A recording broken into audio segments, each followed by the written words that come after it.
Shanti.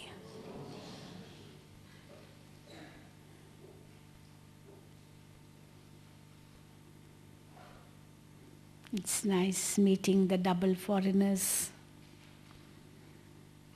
in this season. All of you are very fortunate indeed because the weather has changed, the cold is gone, it's getting warmer. So you feel more refreshed, very light, as even weather affects sometimes, doesn't it? And the topic I have taken up this morning is claiming blessings from Bapdada's visit. Tomorrow, all of us will be meeting our beloved Bapdada. Some of you may be meeting for the first time in this kalpa. For others it may be the second time, or for some third time, for some even the fourth time, and some may have even forgotten the count. Who has forgotten the count? Yes. But every time we meet Bapdada, it is a new experience. And for those who are going to meet for the first time in this kalpa, it will definitely be a unique experience. But then you do hear the Murli in the centers. Some of you hear directly live through internet. But as Baba says,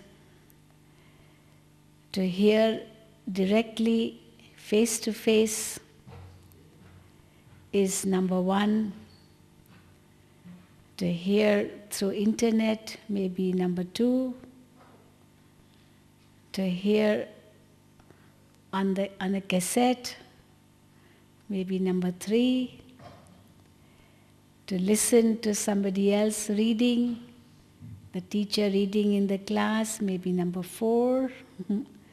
And reading yourself, sometimes reading, sometimes dozing away, sometimes finishing it half and then going away, then coming back and reading again.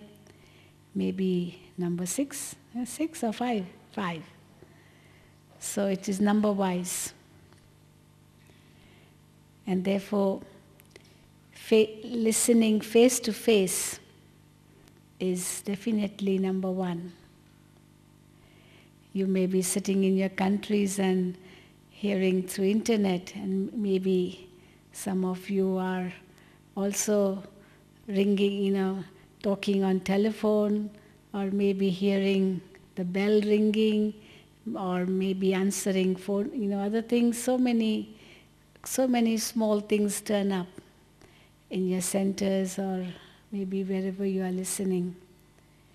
But then when you are in front of Baba, you have nothing else to do except take blessings from Baba. But in order to claim these blessings, we first of all need full faith. Faith is a very important factor. After faith means faith includes many things. Faith includes understanding. Faith includes recognition. Faith includes acceptance. Faith includes determination.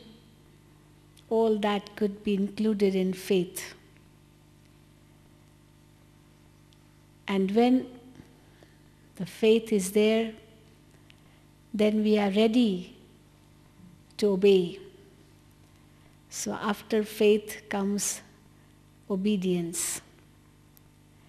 And when we are ready to obey means ready to inculcate, to imbibe, to make it part of us, part of the being. After that is implementation. When we are ready to implement. So faith, and after that obedience.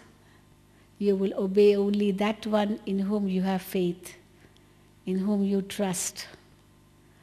And when you obey that person, you also have faith that if you obey, you will definitely get the result, you will get the success, you will get the fruit, you'll get the reward. And when you have the obedience, you are ready to obey and you do obey, then automatically you receive the success.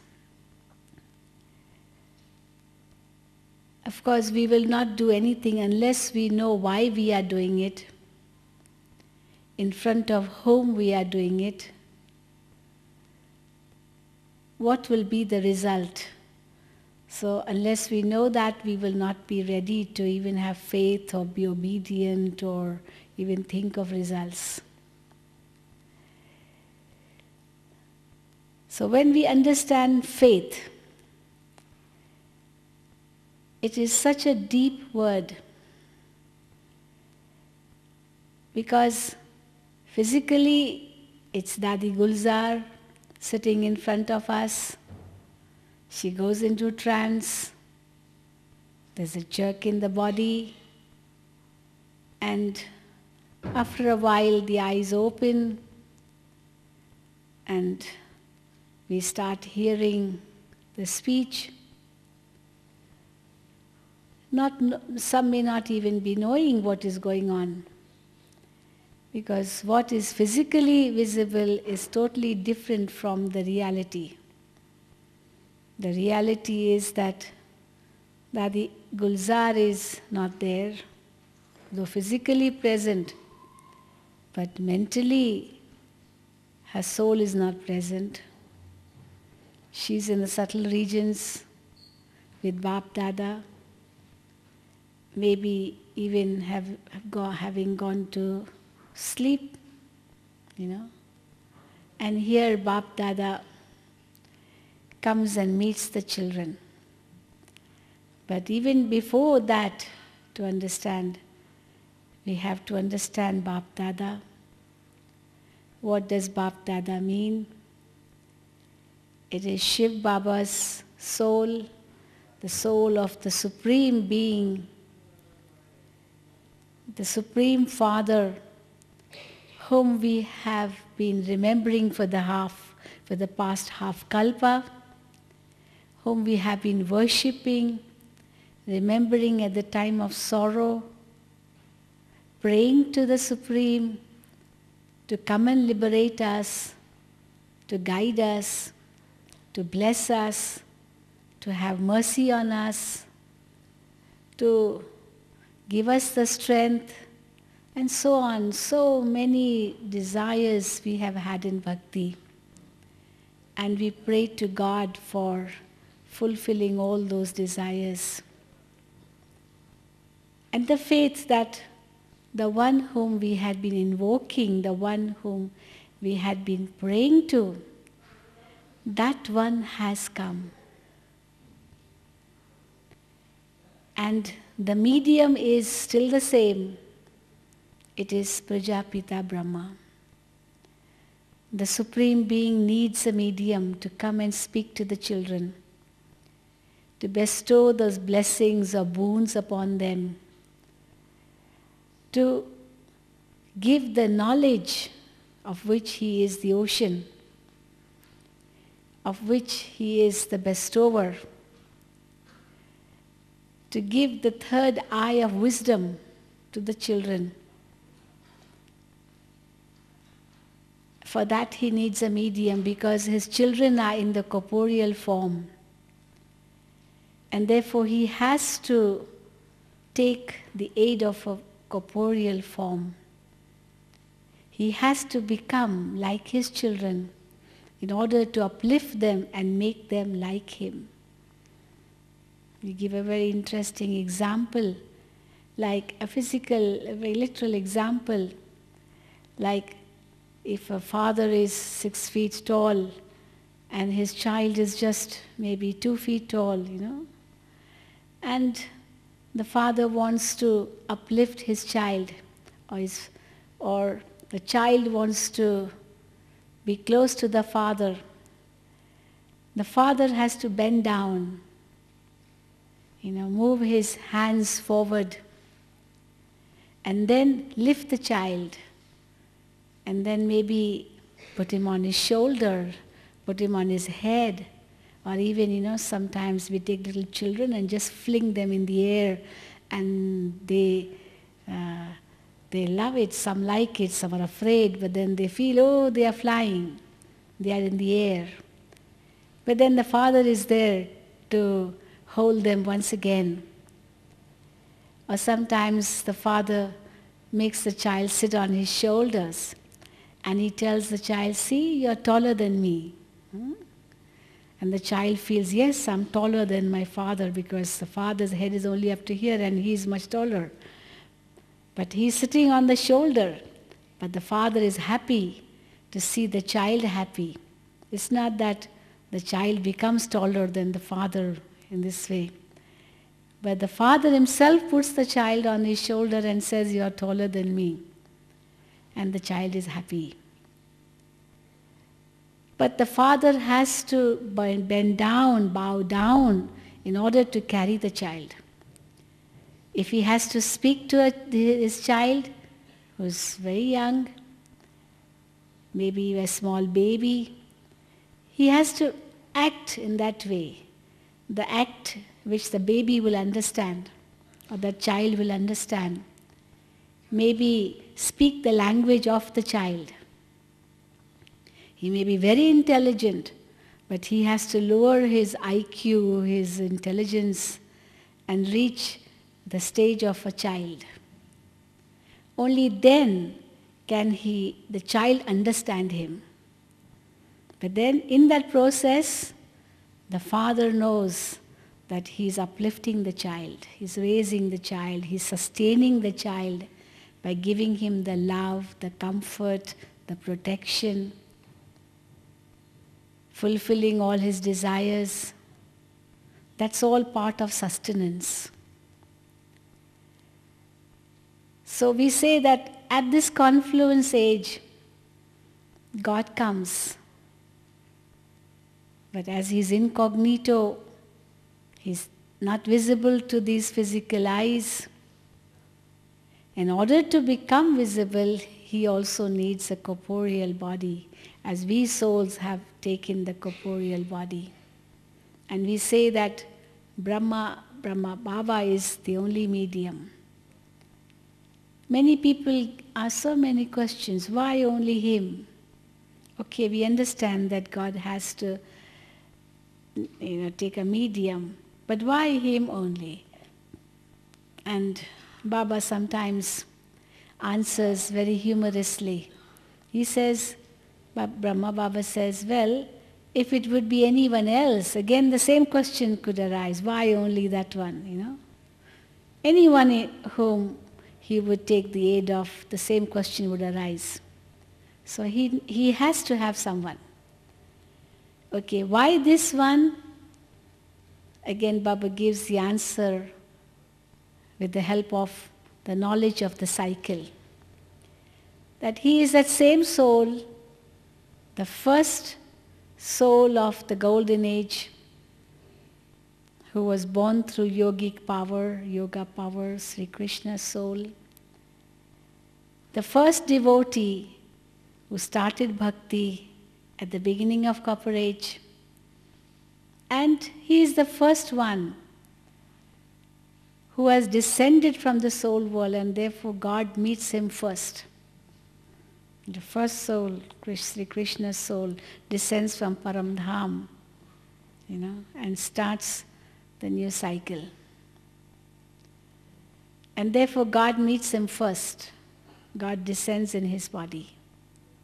But he did not know of his births. And therefore Shiv Baba gave him the vision of Vishnu. And it was so interesting, as we know from Baba's history, that how Brahma Baba's soul in bhakti was a devotee of Vishnu. And he wasn't a devotee of Shiva. Brahma Baba wasn't in his Lokik life a devotee of Shiva. He was a devotee of Vishnu.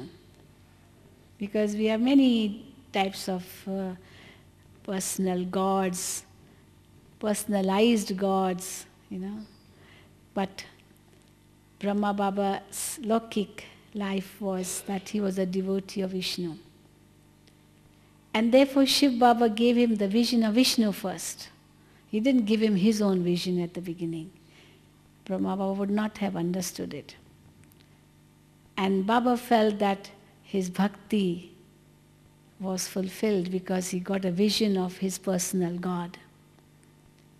It's only later on that he realized that it was his own form, his future form, of which Shiv Baba gave a vision to him. So we can understand that it is the same soul. But then many question that, okay, I understand, but then if Baba wants to serve the world, he could have taken any other medium. Brahma Baba wasn't even well known, hardly. Who knew him? Only maybe people in Hyderabad, Sindh knew him. If Shiv Baba wanted to serve the world, he could have entered a very, very authoritative person, maybe President Bush, the President of America. His just one word is enough for it to be spread in the media. And the whole world would come to know. But Baba says it's not to happen that way. God does not descend in someone who is well known in the world, because he does everything in a very incognito way. In today's Murli also Baba said, I do the work in a very incognito way. Because if it would be cognito, visible, the whole world would come. But it's not to happen that way. Very few recognize the Father as he is. Only those souls who have been very close to him in the soul world, very close in the golden age, very close in bhakti also, they only will recognize very well. So this is all fixed in the drama. Then someone may question that, well, Brahma Baba in his Lokik life, he was a family man. He had led an impure life, definitely. He had 5 children. He knew all about the world. He was a very experienced person, though matured, we can say. But then not a very pure one. Why not that God could have entered in a pure child? It would have been much better. A small child, very innocent child, pure, delivering a sermon. It's such a beautiful thing. Everybody would be attracted. But then it would not be possible. Why? Because the children need a father. How can they call the little child a father? As God comes and sustains like a father would sustain his children. And therefore, a matured person is necessary. A person who has good experience of the whole world, of this life. Then whom we can recognize as our father. Because a father is one who sustains, therefore sustainer is needed. It can't be a small child. Then someone could question, well, okay, not a small child but an experienced person, then why not a sannyasi who has already renounced the world, who's already leading a pure life? Why not him? Why a family man who's already in his family life and is in his impure life? He's not a sannyasi, not a recluse or a hermit, a saint. He was a worldly man, maybe having all the vices, though of course a big devotee, a pious person in that way. God-fearing person. But he wasn't leading a pure life. So why not enter a sannyasi's body? Now Shiv Baba says even that is not possible. Why? Because God has to establish a pure family life. See, the aim is different. The aim is not to establish a religion of sannyasis. Golden age is pure family life. Actually, the whole cycle is pure family life. Pure or impure family life. As Baba says, you can't clap with one hand. You need two hands to clap. And therefore, man and woman, both are needed. And therefore, we say sannyasis is only a small twig, a branch of the big kalpa tree. It's not the main stem, not the main trunk. And therefore, God will not come in a sannyasi's body. He needs a family man. He needs an experienced person. He needs an aged man who can be called a father, the one who sustains.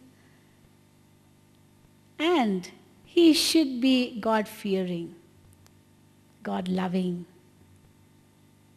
So we say Brahma Baba was the accurate soul and very incognito. And also not a multi-millionaire. Someone may say, well, why not enter the body of Bill Gates, maybe, If he would enter the body of Bill Gates, he is the richest man in the world today. Well, just his wealth was enough to give the message in the whole world. 10 times he could give the message in the whole world. Why should each one, make effort to give the message? But Baba says even that is not possible. Why not? Because each one single penny is used in the task of establishment. Only then you receive your reward in the future. If you don't help with wealth now, then how can you receive it in the future? So each one's body, mind, wealth is used for this divine cause of the work of establishment of Golden Age. So one person won't do. A big politician, a wealthy man, a big businessman, or a small child, a sannyasi, no. An ordinary person, a matured person, a family man, but having the qualifications of a devotee, of all the experiences and all that. And Brahma Baba is the accurate medium. Okay, after understanding this and having the faith that Brahma Baba is the medium and God Shiva speaks through this one, then even that faith of that this is a time when he does the task of the re-establishment of Golden Age. Even that is very essential.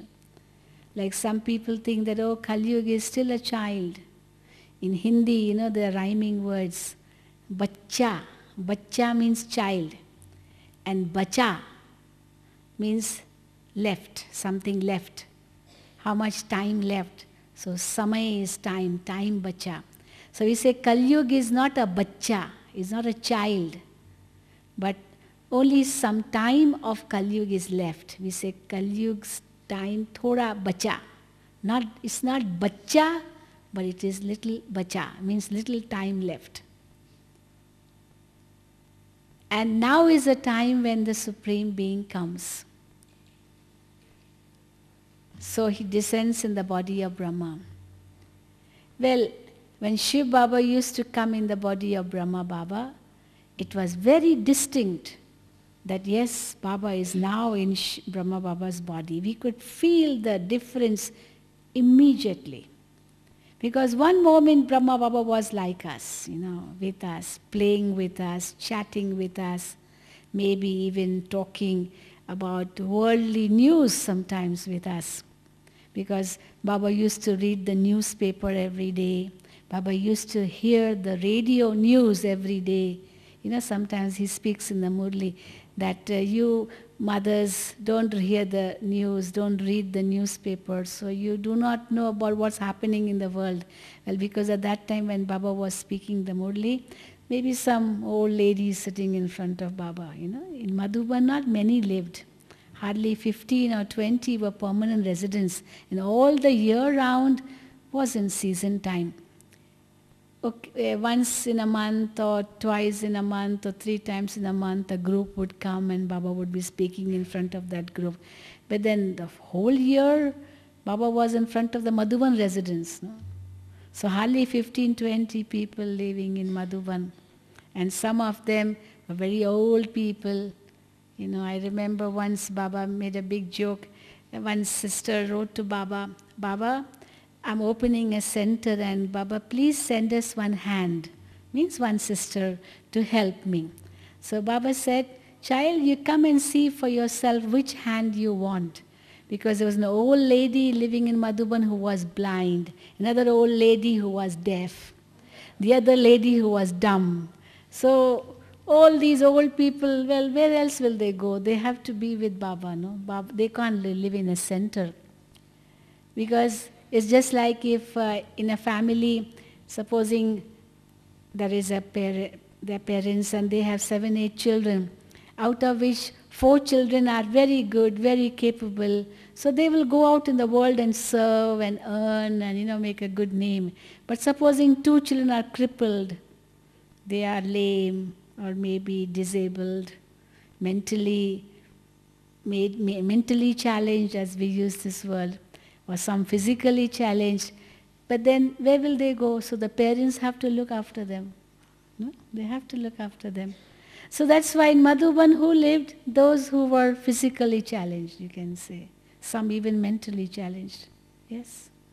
And therefore, they had to be living in Madhuban.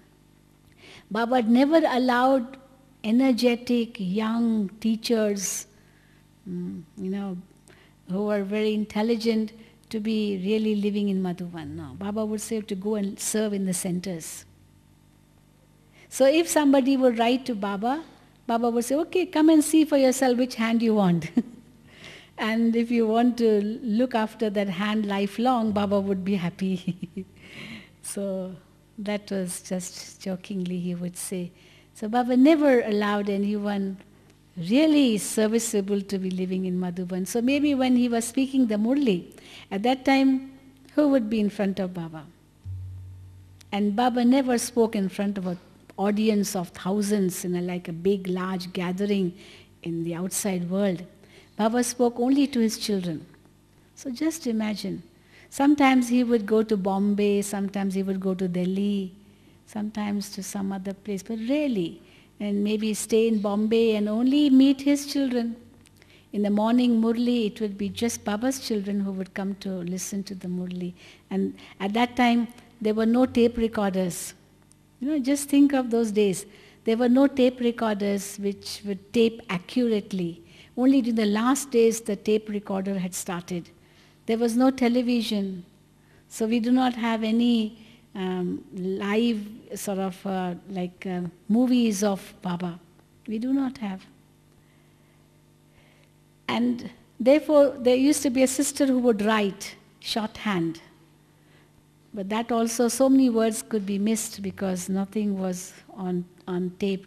Though we have some tapes, but not all, not many. And therefore, you can see in the Murlis that how maybe some sentences are not tallying with the other sentences because a lot used to be cut, not censored, but cut because we couldn't write everything. Baba used to speak quite fast. But now Avik Bapdada speaks so slowly so everybody can write. But of course it's taped also, we can hear later on too. And immediately you see the next day you get Murlis all over the whole world. These type of facilities were not available at that time. So you can see in some Murlis how Baba is speaking to the children. You can understand the audience who would be there. But then sometimes Baba would speak so forcefully, so powerfully, as if he was speaking to thousands, though there would be only a few hundreds. And Baba would be asked, Baba, you spoke today so well. And then, of course, it would be Shiv Baba having entered the body and would be speaking. And Baba would say that Baba is not just speaking to these ones. Baba is speaking to the children who are going to come in the future. They will listen to the Murli. Sometimes Baba would say, today Baba is giving you garam halwa, hot halwa, which Brahma Baba has churned in the mornings, and Baba would speak that. Sometimes it would be direct versions, first person versions, and we could very clearly experience that this is not Brahma Baba now, it is Shiv Baba. Direct versions. Sometimes it would be like Dharamraj form in front of the children. So, different type of experiences children had in front of Bapdada in the corporeal form. But Baba also would remind us, children, that what you are seeing now will not be there all the time. This Brahma Baba also may go. This body may go. But Shiv Baba is always with you. Then sometimes Baba would say that the angelic form, the perfect form of Brahma Baba is in the subtle regions. But that subtle regions Brahma Baba is angelic Baba. It is not Prajapita Brahma. Prajapita Brahma is only now at the confluence age in the corporeal form. Angelic Brahma is angel Brahma, not Prajapita, not father of humanity. Father of humanity is needed only in the corporeal world, but this Brahma becomes that. But then sometimes Baba would say that Baba will be with you till the end. So it wasn't really very clear that how Baba's work would continue for so long. Sometimes Baba would say that children, next Diwali won't come. So we used to think that maybe destruction will happen this year only. But these were Baba's ways of encouraging the children, Baba's ways of uplifting the children, of making them really strong. In this way he was preparing the children. And we have reached up to this stage where 68 years have passed. If at the beginning Baba would have said that Sangam Yug is of 100 years, who will stay for 100 years? This work wouldn't have started at all. But at that time, in the beginning, Baba said, next Diwali won't come. And that's why everybody surrendered. Everybody surrendered, all those who came to Baba. But then for 14 years they stayed in isolation, away from the whole world. And they used to get the news about the changes happening in the world, the Second World War, and India and Pakistan partition. But Baba made them so busy in getting trance experiences and doing yoga, and they were with Baba, and therefore they forgot the whole world. And after India and Pakistan separated and they came to Bharat, in Bridge-Koti, there wasn't enough money. It was a big test because they had used up all the money there for the 14 years tapasya which they did. They finished up all their money, and now the test came, and some Brahmins some children thought that maybe Baba needs money. Let me go out and serve. Let me go and earn money and come back. And Baba would tell them, don't go. There's big Maya outside. Don't go. They would say, Baba, but the yajna needs money. I will earn and bring. Baba would say, don't worry, Baba will touch souls and the money will come. You don't have to go. But some didn't understand that who was really guiding them. It wasn't Brahma Baba, it was Shiv Baba.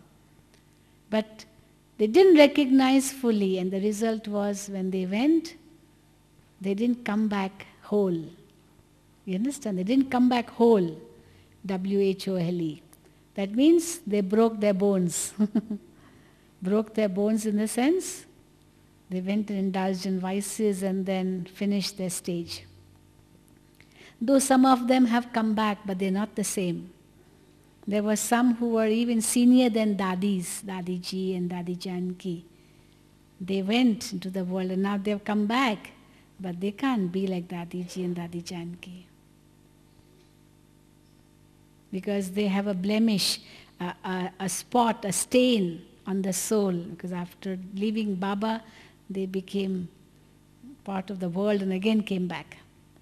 So they have a broken limb, a broken arm, or a broken soul, we can say.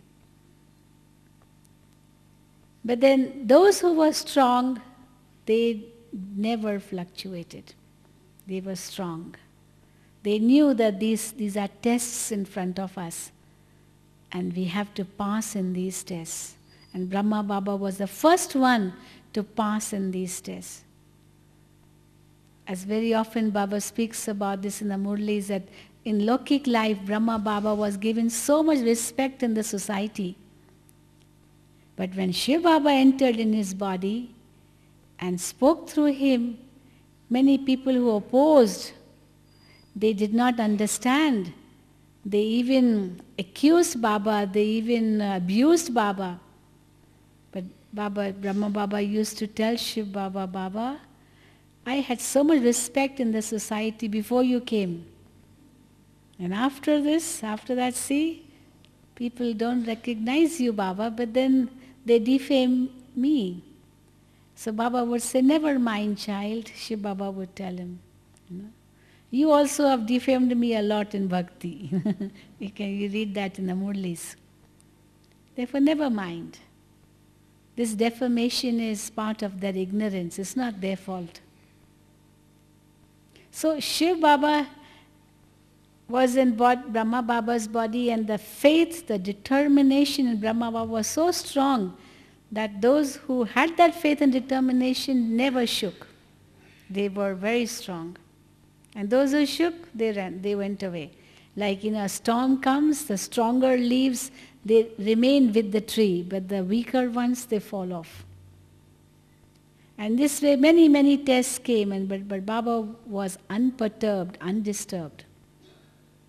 So we saw how 33 years Shiv Baba came in the physical body of Brahma Baba. And in that time, Brahma Baba was making efforts to attain perfection. And we say on 18th of January, for the first time in the Kalpa, a soul attained perfection and went to the subtle regions. And we all know Gulzar Dadi was the first soul to get a vision of angel Brahma, the first soul. Before that, they used to get visions of golden age, maybe, soul world and destruction, Shiv Baba, but not subtle regions as angel Brahma in the subtle regions, because they used to see Brahma Baba in the corporeal form. But Gulzar Dadi was the first soul to see the angel Brahma in the subtle regions, and that angel Brahma introduced himself to her and said that I am the perfect form of Brahma Baba in the corporeal world. And Brahma Baba in the corporeal world will attain this stage once he attains perfection. So it was very interesting that how Gulzar Dadi became like close to the medium. Brahma Baba was the medium, and she became close to that medium because she was the one who introduced Brahma Baba to the perfect angel Brahma, of which Brahma Baba also did not know earlier. And she had been trans-messenger right from the very first day. As a child of 9, yesterday you heard, Dadi was only 9 years old when she came to Baba with her mother.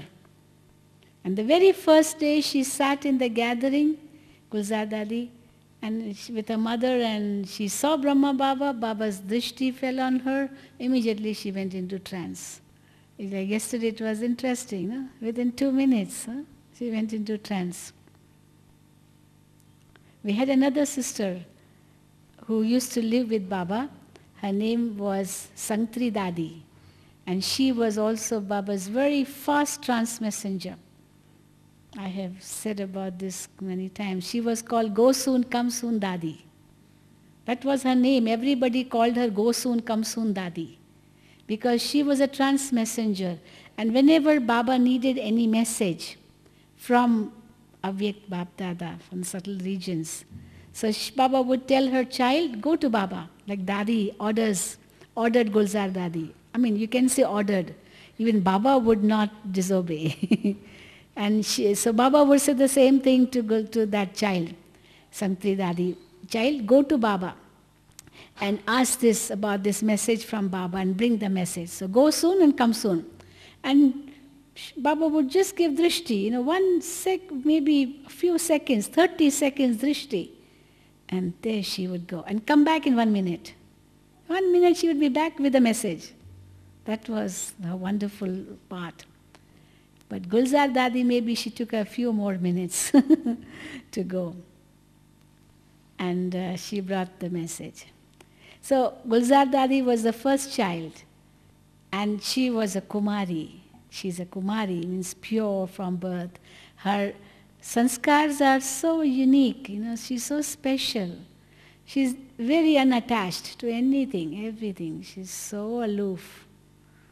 I mean, she never talks about what Baba was saying, that parichintan, paraninda, paraglani, par means thinking of others, defaming others, gossiping about others, all that, looking at others. No, never. She is in her own world with Baba, even right from the beginning. Very innocent of this world. But Baba never allowed her to live in Madhuban for years, In the yagya, it means afterwards when they came to India, Baba used to send her to service. So she hardly lived with Baba in Madhuban. But she was a very powerful trance messenger. She is a very powerful trance messenger. And she got this role from Bapdada. Again, it's very interesting that when Baba left the body, and of course everybody came to Madhuban after 18th January, 19th, 20th. So there were many other trance messengers also. They also had this role of going into trance and bringing messages. We still have, like Sister Mohini, who lives with Dadi. She's also a trance messenger. Shashiben is a trance messenger too. She also brings messages. But then there are some official trance messengers, and so maybe we pay attention only to that one. Some may think that they are going to trance, but sometimes even Maya can come, because their own sanskars are interfering in that message. Therefore, it's not 100% Baba's message. It's the subtle things. So there were many others too, but then when Baba left the body, there were a few trance messengers whom Dadi told to go into trance, the official trance messengers. And they used to see the same scene in the subtle regions and give the same type of message, bring the same type of message. And then it so happened that, when Baba said from in the subtle regions that Baba will come and meet the children, then Baba sent a message, let Dadi ji decide who should be the official trance messenger. Let Dadi ji decide. It's not that Baba said that I will make only this one my official trance messenger, because there were a number of them. So let Dadi ji decide. And ultimately, Dadi ji was the one who decided, yes, Gulzar Dadi will be the official trance messenger in whom Bapdada will come and speak. So that was it. But we did not know how it would happen. How would Bapdada speak? Because till then, or until then, the trance messengers used to go into trance and come back and bring a message like she did yesterday. But then, on the day Bapdada came on the 21st after the body was cremated, Brahma Baba's physical body, and Dadi Gulzar went into trance, we didn't know what would happen after that and how Baba would come and speak, It was not known. And then as the eyes opened and gradually Baba started giving drishti, for so long, so long. In spite of the microphone being placed in front of the lips, still it was pin drop silence. So we knew that Shiv Baba had come or Brahma Baba had come. So still it was not very well understood. But then when Bapdada started speaking, it was like two speaking through the same microphone, like a duet, speaking together, Shiv Baba and Brahma Baba, speaking together. And sometimes Shiv Baba speaking, sometimes Brahma Baba speaking, sometimes both speaking together. It's like when Shiv Baba would speak, it would be like direct, first person. When Brahma Baba would speak, it could be first person for Brahma Baba or second person for Shiv Baba. And sometimes when both would be speaking, it could be third person for both, like Shiv Baba, Brahma Baba speaking for Shiv Baba, Brahma Baba. Like, so we can say third person, they. Sometimes I, sometimes he, sometimes, we, sometimes they. So that's why we have to understand it's not just one person saying I all the time. And also it stands for humility. We never say I. Like Dadiji never says, I am telling you, no. Dadiji is telling you. Dadi is going to meet you all. I am going to meet you all, no. Sometimes it's very strange because when I have to announce and I have to say Shielu Ben is giving class, it's so funny when I say I am going to give class. So I have to use a third person because this will show some ego. I am going to give class. So we use a third person. So Baba also uses third person. But both are speaking. It's not somebody else for whom they are speaking. It's for Bap and Dada. That's why the Murli has to be understood very, very accurately. And when Bapdada came on that day and spoke, in that Murli, Baba answered all the questions. And of course, we could know that now a new role is beginning. But then you have seen through the years, as many of you know, those who have come very early in Gyan, maybe between 76 and 86, these 10 years. Of course, before that, Baba used to come every second day, every third day. And it used to be any time of the year, because Gulzar Dadi used to be in Madhuban most of the time.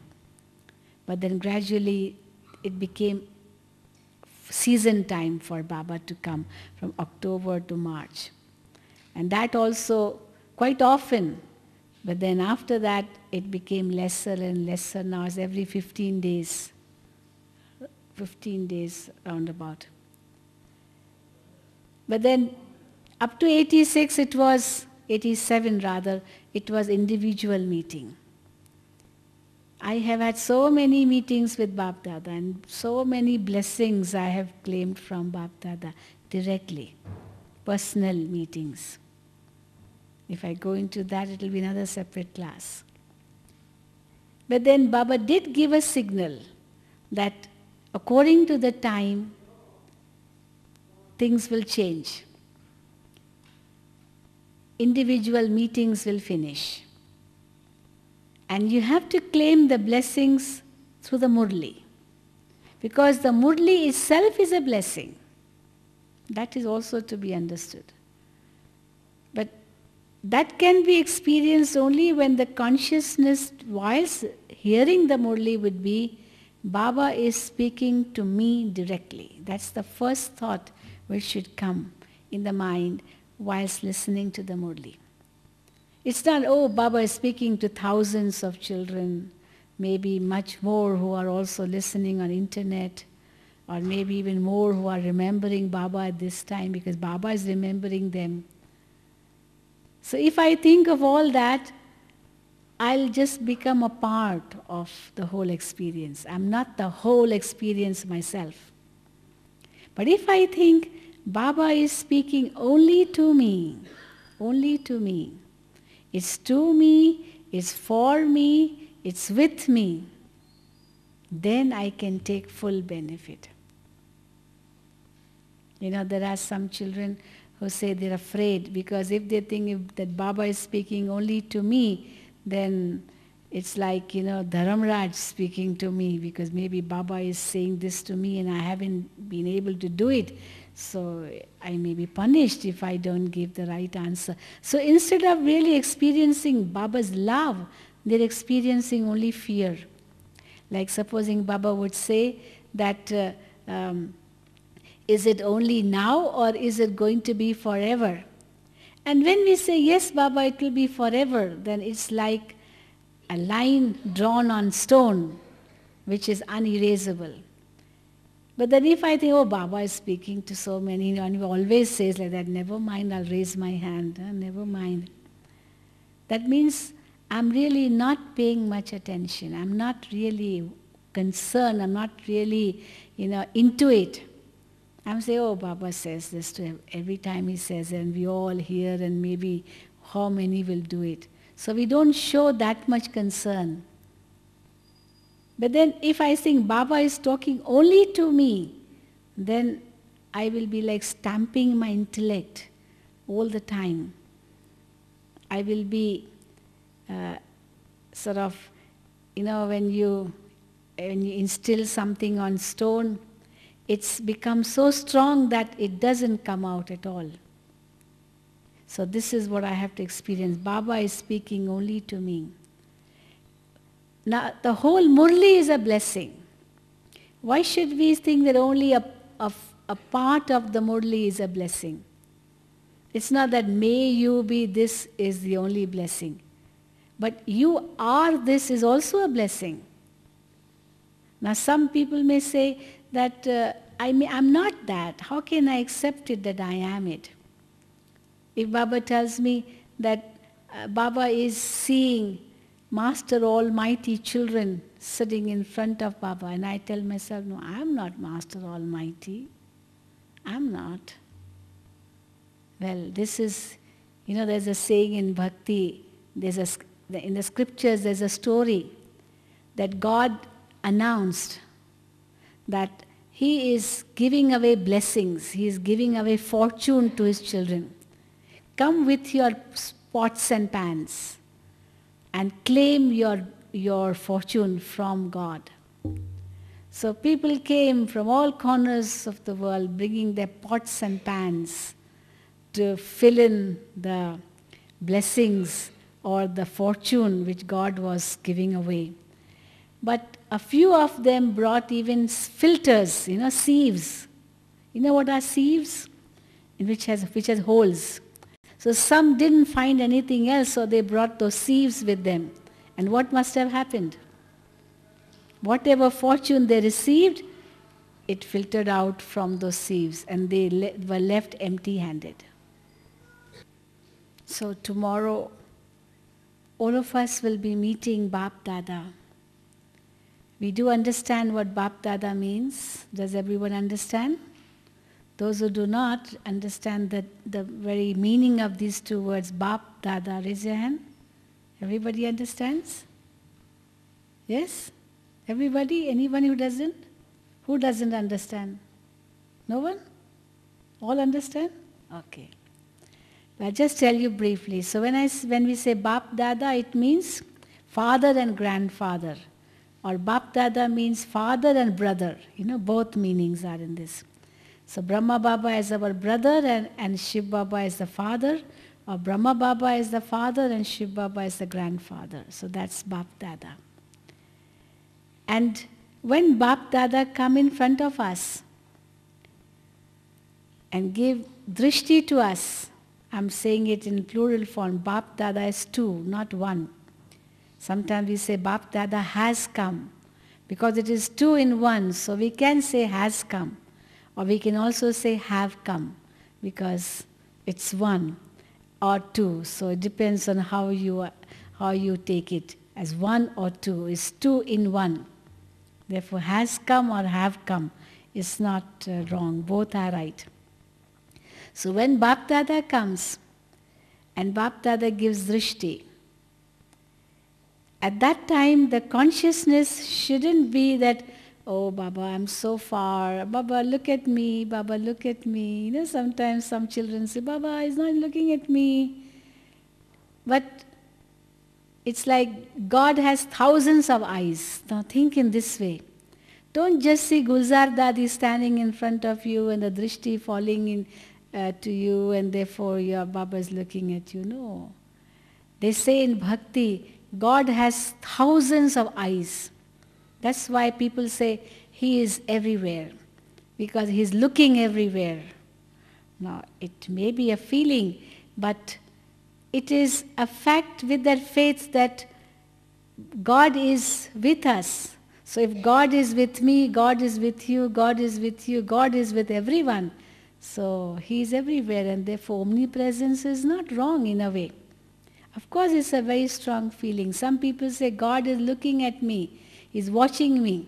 So watching me means He's watching everyone. So how many eyes does He have to be watching everyone? I can't watch everybody. If I'm looking here, I'm not watching here. So if I have maybe a number of eyes all over, then I'm watching everywhere. But then it's very interesting, though we have two eyes, yet we see only one thing. We don't see two things. What would happen if we see many things at the same time? Supposing I'm watching here, but both these eyes are watching only one. No? I'm not watching here as well as there. No. If this eye would see something different and this eye would see something different, what would happen? Huh? What would happen? It would be all confusion. You don't know what you're looking at and how many things you're looking at. So both these eyes see the same thing. That's interesting, because it doesn't really, it's not the eyes which are looking, but it's the soul which is looking. The soul is one. But now when you say Supreme Soul is almighty, and they say He has millions of eyes, He is able to see everything at the same time, means we can understand Baba's drishti. It's not just looking at one place and not looking here. Because all this is something to do with only vibrations. So vibrations spread in an unlimited way. The feelings can spread in an unlimited way. Why should we limit it only to physical rays, like these rays fall here, the rays fall there, the rays fall there? At one moment, Baba can see everyone, like Baba tells in the Murli. Baba has an automatic TV. Sometimes we wonder what it all means. But this is God's magic. In the automatic TV, everything is exposed. Nothing is hidden. So in a second, Baba can take a drishti around the whole world. This hall is nothing. So the thought should never come, oh Baba, look at me. Baba, why don't you look at me? No. This is not bhakti. That I have to wait and God give me something in my hand. God give me something in my hand. Or God bless me, put your hand on my head, in this way I will be blessed. No. It's how much the soul receives. That is more important. We're not talking about physical vibrations. It is the experience which the soul gets through the consciousness, through the thoughts, through the feelings, through the love. And that's there in the heart. So we may be anywhere we can experience it. It's not that we have to be physically present, only then we can experience it. Sometimes Baba says that those children who are far away, they're experiencing much more than those children who are sitting so near. Because physically they may be here, but spiritually, mentally, they may be in another world. It happens. That's what we say, that today through science, okay, it's possible that distances have become shorter, we can talk. But what has happened? The minds have separated, I'm living with somebody where I don't talk to that person for years. Another person who is miles apart physically, I'm talking to him every day. Just imagine. So mentally we are separated, though physically maybe we have come together. The minds have gone apart. But here is the minds which are brought together. And all are linked to one. All thoughts are towards the one. And therefore when they're all towards the one, So Baba can have a panoramic view, of the whole world in front of him. So I am there too, but my eyes are focused only on Baba. But I'm not seeing the physical form. I'm seeing the spiritual form, the powerful, almighty form, and Baba's power working upon me. So I don't have to wait for the physical eyes to be looking at me, only then I should feel the power. Not necessary. And that's why Baba says, don't even have the thought, oh, I must take drishti from Baba, I must go near to Baba. Not necessary. Because even that would be a limitedness. So therefore we go out of this limitedness also. We have to go beyond. And the second thing is that from the Murli we get the blessings. Not that I have to become, but I am that. Now I may say I am not it. How can I say I am it? I give you a very practical example. Once Bapdada asked a child, do you consider yourself to be Master Almighty Authority? Individual meetings. Now that child said, no, Just imagine saying in front of Baba, no. Actually, in a way, it's cursing the self, It's a blessing coming from Baba which I don't want to accept. Because Baba is asking me. If Baba says straight away that you are and I'm not accepting, that means I have a sieve, I have a hole in my intellect, and that the blessing is draining away. But here Baba asked a question, maybe to strengthen the intellect. The intellect was weak, so Baba wanted to strengthen the intellect. And Baba asked a question, child, do you consider yourself to be a Master Almighty Authority soul? Well, the child, that person looked up at Baba and then again looked down, again looked up maybe a few times, and then decided to say no. Was he brave? Was he brave to say no, or was he weak? What will you say? Very weak. Maybe because he felt that he was not ready anyway. But Baba made him say yes. You know how? Baba gave him drishti and then asked him, after a powerful drishti, and he was looking at Baba and melting away, Then Baba asked him, whose child are you? He did accept, yes, I'm Baba's child. I'm God's child. I'm Baba's child. Is Baba Almighty Authority? Of course he had the faith. So faith of course is needed. So he said, yes, Baba is Almighty Authority. Are you his child? Yes. For everything, yes. If Baba, your father, is Almighty Authority and you are his child, then what are you? Again, the same question. He didn't answer. You are Master Almighty Authority. Accept it. And then Baba gave him a powerful drishti, at least a few minutes, and he had tears in his eyes. And then Baba got hold of his hand.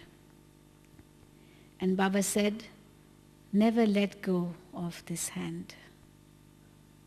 Baba is with you and he will always be with you. Well, so only he and Baba understood what Baba meant for him. And I can assure you that he got so much strength from Baba. And then I don't think after that he ever must have said, I am weak.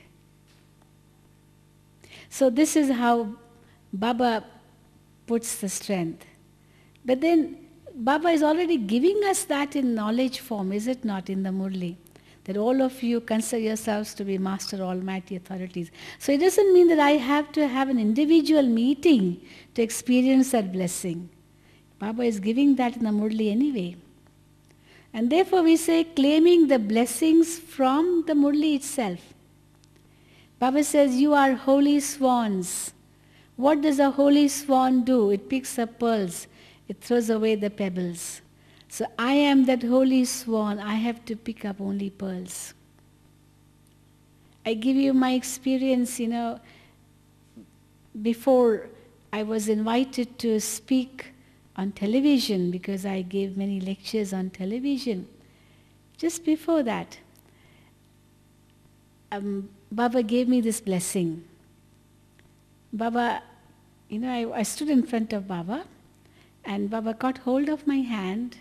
He put toli on my hand and just caught it tight. And Baba gave me the blessing. Saraswati, the goddess of knowledge, is in your tongue. Saraswati, the goddess of knowledge, is in your tongue. This is on your lips. Baba meant that. Means whatever you speak are versions of Saraswati, the goddess of knowledge. Baba said, it's such a great blessing, to be given by God, the goddess of knowledge. So, I just looked at Baba and I got the toli. After that, so many thoughts came in my mind. So many thoughts. The first thought was, Baba gave me such a big blessing. What does he expect of me? This was my question. Maybe Baba wants me to do something. And Baba has found me to be worthy of that. And I said, yes, Baba, I will definitely fulfill your wish. And then the other thought which came in my mind was, Baba, you gave me such a big blessing. Definitely, Baba, I will never disprove this blessing. That means I will never say anything through my mouth, through my lips, that which is against what Saraswati would speak, the goddess of knowledge would speak. That means the first positive thought was, Baba wants me to do something. The second was that I should not go against this blessing. Automatically the blessing will work. But if I question myself, oh, Baba gave me such a big blessing, I am not worth it. What happens? I'm not worth it. I'm like cursing myself. I have a hole in my intellect. And that blessing, that, what should we say, that fortune which God has given to me will just rain away. But if I want to hold it, I must have faith of it. And also the faith, who has told me this? Who has given this to me? It's not an ordinary being. This reminds me of the Gita. In the Gita, God is telling Arjuna so many things. Arjuna, do this, do that, fight, this, that. But Arjuna is not ready. He isn't ready. It's only in the last chapter that he gets ready. And he says, yes, now I have conquered attachment, I'm ready. I'm ready to fight. But till then he was not ready because he had so many questions, so many questions. How can I fight? They are my family people, my kins, my kith and kin. It's better to die than to fight against them, better to die than to kill them. And God is telling him to fight, just imagine. And he is not willing because he had attachments. Because he considered himself to be weak. In spite of him being told by God, and also because the faith wasn't there that it is God who is telling him this. He considered Krishna to be just a friend of his, and therefore he was saying, how can I do it? How can I do it? But after that, at the end, when God gave him the vision of who was telling him that, then he realized, it's not an ordinary person telling me this. So if it's God himself telling me this, he knows best about me. I may not know myself best, but he knows my future. And therefore, he has said it with that faith, with that trust, with that insight of the future. Because Baba doesn't see the present. Baba sees the future. And therefore, see, when Baba speaks the Murli, he speaks with that consciousness of the future of the children, not the present of the children. Present may not be of a high stage. But Baba sees the future. The future is very bright. Baba is seeing each child as the one who is crowned, the one who is seated on the throne, the one who has the tilak of victory on the forehead. Just imagine. And we see ourselves in such simple forms. But then Baba says, those crowned ones are in their simple forms now, but the world doesn't recognize them, but God recognizes you. So, as God has recognized us, we also have to recognize ourselves. But then, along with that pride, that self-respect, there is the humility too, because we are God's servers. And therefore, Baba talks about keeping the balance. But we sometimes forget to keep this balance, and that's why, we start dwindling. Because only one-sided. One side is heavy. The other side also has to be strong enough to be in balance with the first side. So when we understand these qualities, we can really experience the blessings of the Supreme. And that's why Baba says faith in the self, faith in Baba, faith in the drama, faith in the family. This faith is very important. And faith includes all these things. Faith includes understanding, faith includes acceptance, faith includes, you can say, obedience too, though it's after faith. But it includes many things. And when this faith is strong, I'm ready to accept. Yes, Baba, I'm ready. Whatever you want me to do. The intellect is surrendered to Baba. Because what Baba is giving is much more than what I have. And therefore, it should not be difficult to surrender.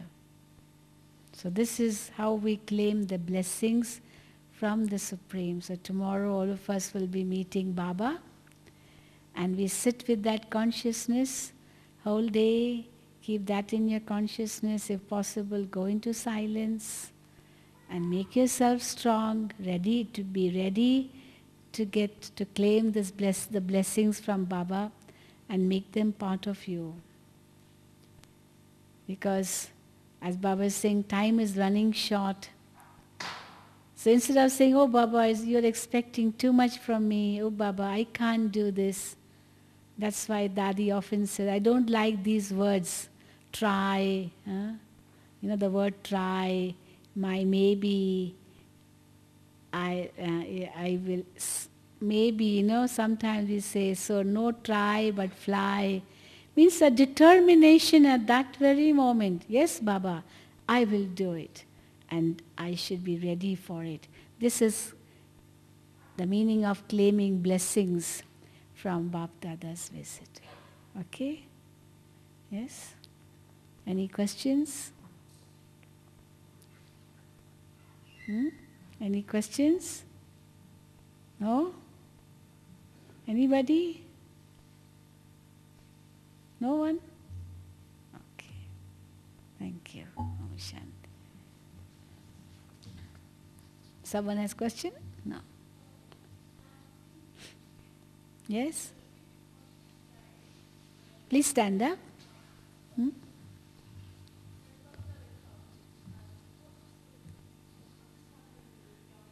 What sort of? Yeah? Oh, what consciousness you should keep? The consciousness is simple, in the sense that keep a plain intellect. A plain intellect. Some people just go into a state of thoughtlessness, ready to receive anything, because it is coming from the highest source. Of course, that consciousness is there. And ready to receive, ready to be part of it, ready to surrender for it, ready to do anything, whatever is told. So that could be the consciousness. without any questions, without any waste thoughts, without any other type of remembrance, anyone else's remembrance, a plain paper ready to be written on for acceptance. Or another thing is that it's like the fruit of bhakti which we have done for 2 ages, half a kalpa.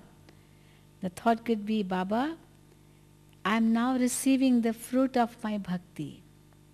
Baba, I am now receiving what I had been looking for. Baba, you have answered all my questions. Baba, you are giving me the fruit of my bhakti. I remembered you for half a kalpa. You could be thinking in this way also. And in this way I am able to make my intellect so clean, so pure, ready to accept, ready to receive. And whatever is received is instilled immediately, is put in immediately. That's what it has to be. No question, oh, what will Baba do, say, I don't know whether I'll be able to do it or not do it. No, no such thoughts at all. I don't have to. The one who gives me to do something will also give me the strength to do it. I don't have to think of it. If Baba wants me to do some work, won't he give me the strength to do that work? So let me just be ready to accept, that's all. And the strength will come. Because I kept the courage, the strength will come. That's what it means. You keep the courage and God will give the help. Okay? Om Shanti.